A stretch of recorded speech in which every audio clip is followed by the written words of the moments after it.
Arrête d'engager un coach, juste à demander à ChatGPT puis à l'AI de te faire un plan alimentaire et un plan d'entraînement.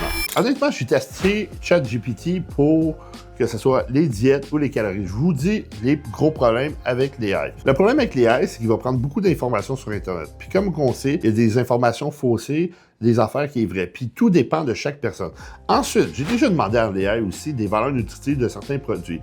Puis tu regardes ce qui te sort, puis tu regardes ce qui est sur le pot, l'AI est comme 20 à 30%, si c'est pas plus, de moins. Un moment donné, ça disait que 180 grammes de yogourt grec avait 10 grammes de protéines, alors que 180 grammes de yogourt grec a 18 grammes de protéines. Puis les calories étaient vraiment sous-estimées. Alors imaginez que Santé Canada permette d'avoir une marge d'erreur de 20% d'en dessous du nombre de calories qui est écrit sur l'étiquette. Que l'AI dit qu'il y a moins de calories encore que ce qui est sur l'étiquette, alors que tu joues d'un 40 à 50% par jour. Alors, si tu manges un 2000 calories par jour de ta diète de ChatGPT, ça se peut que tu en manges 3000 finalement. Ensuite, côté entraînement musculation, ça se contredit trop. Des fois, OK, je dois dire à ChatGPT, hey, c'est pas ça, c'est ça la vraie réponse, puis il change complètement ce qu'il dit. Alors, c'est pas encore au point de te faire un plan alimentaire et un programme d'entraînement pour progresser, avoir le physique que tu veux.